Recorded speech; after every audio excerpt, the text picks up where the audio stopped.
first suspected they were going to eat him when he noticed the distinct lack of Yuletide smells.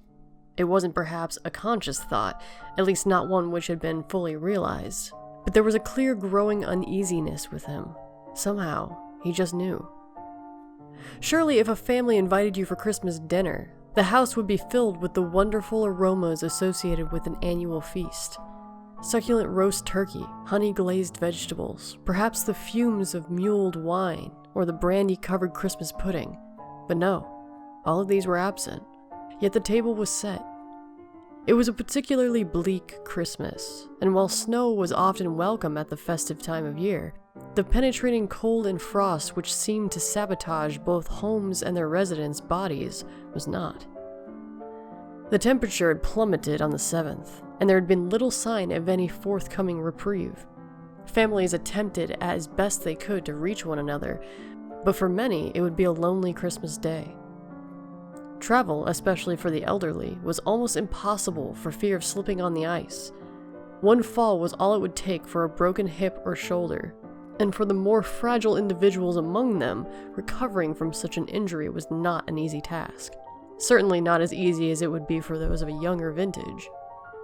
The Cardinal family had taken pity on the elderly gentleman who had recently moved into the neighborhood only a few streets away.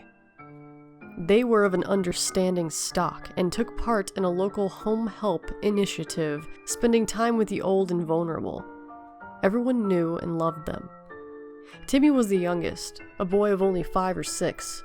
He was a child whom all looked upon with great adoration, never complaining, never causing trouble, always adorable. And his 10-year-old sister, Camilla, was equally as admired. They were both a testament to the caring and nurturing parenting skills of Ben and Lucy Cardinal. Every year, as the cold winter drew in, the Cardinal family were admired for their dedication and commitment to those around them. Their passion, almost zeal, for helping those less fortunate. But behind the smiles and skin-deep facade of that loving family lurked a far more sinister purpose. They had a tradition every year, a way to reward themselves for their kindness and generosity, one which stemmed back through many previous generations of the Cardinal family. Each Christmas, they would invite a guest for dinner who would be welcomed with open arms into their home, sat down at a beautiful set table, provided with humorous and enjoyable Christmas conversation, and then by the light of the roaring fire, the guest would be stabbed to death and eaten gratefully. They all reveled in the old tradition, with Timmy looking forward to it the most. He had a ferocious appetite and a waistline to match it. But kids do get so wrapped up in the anticipation of a family Christmas, and his parents were delighted to see a growing boy fill his belly. Camilla was of a more quiet disposition than her stout little brother. Slight of figure with a pallid complexion which reminded all of her mother, but make no mistake, she adored eating with the family and could render anyone silent with a sharp, cold insult. Ben was the local police chief for the area, so covering up their annual feast was quite a cinch, while Lucy was, shall we say, a relation of sorts, and was entirely enthusiastic about maintaining the Christmas tradition. Their guests were invariably those without family, and often of a ripe old age, forgotten by society, left to wither in their isolated little houses. Ben explained to the children yearly that it was almost a kindness to put the victims out of their slowly increasing misery, and besides, when they did eventually die, they would be shoved into a box in the ground or roasted into ashes. What a waste of good meat. This year, Timmy and Camilla were especially excited. It was all their mother could do to calm their nerves. But on that Christmas Eve, it was nearly impossible, for they knew the special treat that they were in for the following day. The Cardinals were hosting a most special guest. His name was Sergiu Muraru, and he hailed from Eastern Europe. They had never had foreign meat before, and the very idea of tearing into some delicious exotic muscle and fat made this year's feast something to really look forward to. They had met the old man Muraru just a few weeks earlier when Ben had noticed the unusual name on his home help list. Each year as Christmas approached, the volunteers at the local church would be given names and addresses of pensioners in the area who had no family and would be left quite alone over the holiday season.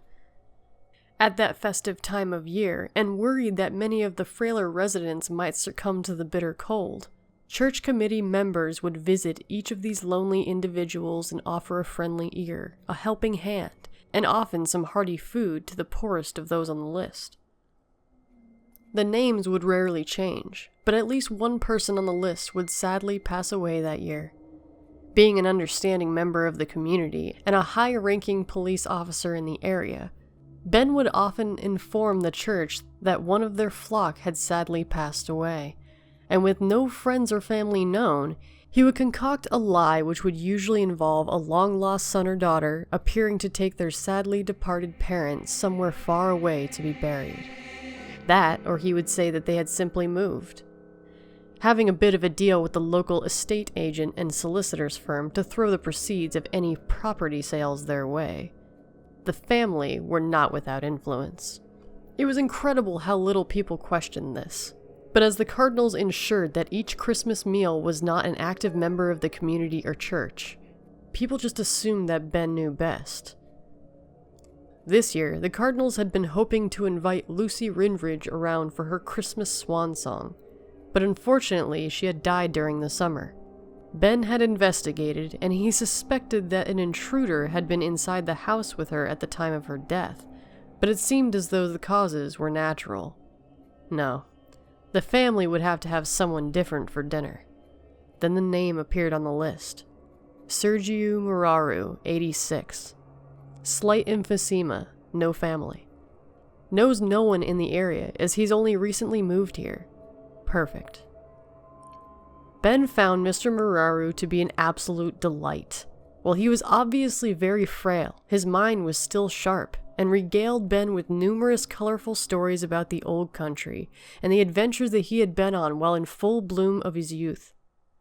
Of particular interest were his war stories, and Ben was thrilled to know that their main course would be of an intelligent, well-traveled man.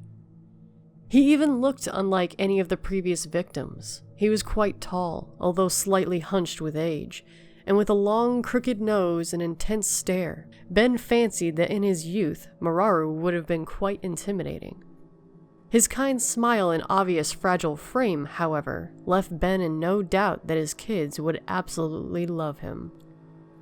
They enjoyed eating those with character and a gentle disposition. He always enjoyed the meat more if it had a keen mind and was out of the ordinary, as the family religion, one which had managed to stay unseen yet influential throughout the centuries, stated that the eating of another human being would transmit some of its strengths to those who devoured it. As with many of those who can look into their past rather than their future, Sergiu Muraru enjoyed the company greatly, and was touched when Ben invited him to sit at his family's Christmas table. The old man was extremely frail, and required the assistance of both Ben and Camilla to help him in and out of Ben's car and then into the house. His emphysema was particularly bad that day, as each step was accompanied by the wheezing, fluid-filled sounds of struggling lungs. Each room of the Cardinals' home was draped in a multicolored section of rather crass Christmas decorations, with numerous cards adorning each visible table and mantelpiece, showcasing just how popular Ben and his family really were. The table was beautifully laid with a red cotton cloth resting underneath an elegant cream dinner set. The old man found that the rest of Ben's family were just as pleasant and congenial as he was. Timmy and Camilla were kind and very well behaved for their age, helping the frail old man to his chair carefully and then waiting on him, topping off his drink as their mother and father busied themselves in the kitchen. Finally, Lucy appeared carrying a huge centerpiece plate. It was unusually large, and as she sat it in the middle of the table, empty and devoid of food, old man Muraru caught a look on Lucy's face. It was brief, and he immediately attempted to disregard it as a product of his imagination, but it unsettled him deeply. It was as if a private joke had passed between the eyes of Lucy and her children, a flicker of a grin, and not one of kindness or of Christmas spirit, but but rather one resembling that of a conspiratorial bully, as if Sergio was the unwitting participant of some unwholesome prank, waiting to be ridiculed. Just as the uneasiness began to diminish, Ben appeared with a large, jagged carving knife and a long, two-pronged fork, which reminded Sergio more of a butcher's implement that would be required to cut a decent-sized turkey. A turkey which became increasingly conspicuous by its absence. There they sat for over an hour, each member of the Cardinal family replenishing the old man's drink with enthusiasm and showing concern for each and every cough or movement of uncomfortable breathing experienced by their guest. But it was a strange concern. There they sat, gleefully asking Muraru questions and then listening to the stories and answers which came about his life, where he had lived, how many battles he'd fought in. But the interest and concern seemed to be distant somehow. It was only skin deep. Each time their guest mentioned the old country, those same conspiracy-laden glances were traded across the table, as if excited. Not by the content of the stories, but rather by the simple fact that Muraru was a foreigner. The absence of not only food, but the mere mention of it was unsettling enough. But what was more perplexing was that Ben repeatedly stole looks towards the antique clock, which sat on the mantelpiece above the fire. Looks which were poorly hidden, and betrayed their purpose. He was counting down the minutes to some event. While the old man had no idea what the event was, the certainty was apparent that it was not connected to anything cooking in the kitchen. Muraru knew that there was simply no food being roasted, grilled, or even cooled on the window ledge nearby. Whatever was being planned, it was not going to involve him eating a Christmas meal. It was Camilla who stopped smiling first at his anecdotes and historical observations. She had ceased listening. No longer was she politely laughing at his obvious jokes and the endearing sight of the old man repeating himself through forgetfulness. Camilla was simply staring with those pinpoint cold dark eyes, as a snake before a strike. Timmy was the next to abandon the act as he began to grin menacingly at Sergio, as his hand gripped a small serrated steak knife intensely. The most alarming thing was that the focus of Timmy's stare was not the old man's face, but his wrinkled neck.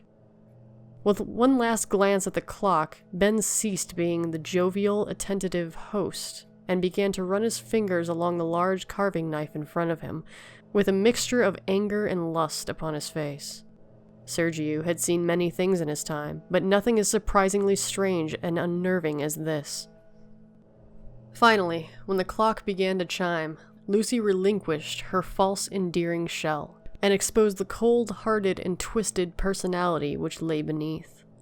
As the chimes slowly rang throughout the house, one by one, echoing lonely and piercing in their symbolism, each of the cardinals rose from their chairs, sharp, jagged knives in hand, and waited. The chime rang once, and they uttered an indecipherable phrase in unison. The chime rang twice, and they increased their cult-like chorus in ferocity and volume. The chime rang 3 times, and then they stopped. All were silent, the house devoid of sound, Christmas spirit, and that of hope. The old man's wheezing grew in intensity as the utterly bizarre sight of the twisted family about to dine dawned upon Sergio. The family then quietly and efficiently walked around the dining table and stood motionless surrounding their guest. Just as the old man was about to inquire what was to become of him, the clock on the mantelpiece burst into life one final time. The chime was different from the others. It was sharper, somehow fouler, and echoed once and once only throughout the cardinal home. From behind, Lucy slit the old man's throat from ear to ear as Ben thrust his carving knife deep into Sergio's stomach. Both parents then removed their knives and stood back watching with pride as Camilla cut and stabbed repeatedly, while Timmy thrust his steak knife in and out of Sergio's legs, neck, and arms.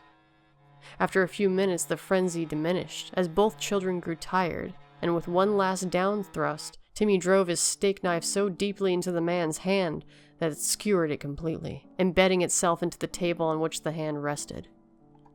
The children now ran to their parents' collective embrace. They hugged and rejoiced in what was a fantastic Christmas game, and now could look forward with delight to some succulent exotic meat. Arms wrapped around one another, they stared at their victim and began to laugh loudly and comment on the old fool's stories of times gone by, and war and the old country. As they turned to each other once more, the laughter diminished, and they looked into each other's rosy, blood-covered faces and shared a family moment. This had been one of Ben's favorite sacrifices. But the laughter had not completely ceased. One person was still laughing loudly. Confusion turned into abject horror as the bizarre truth revealed itself. It was Mr. Muraru. Sitting covered in blood, his head tilted back and the deep cut in his throat wide open, the dinner guest laughed loud and strong. A laugh which was both young and old.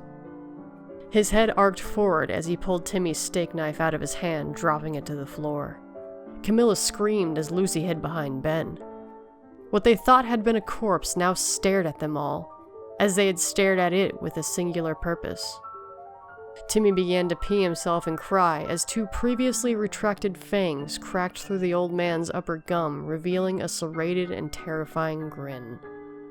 As he rose to his feet, Lucy fainted, and with both hunch and age now gone, the Cardinal's guest loomed tall and dark before them, his eyes piercing, telling tales of countries and decades and centuries of existence. Sergio Muraru ate well that Christmas.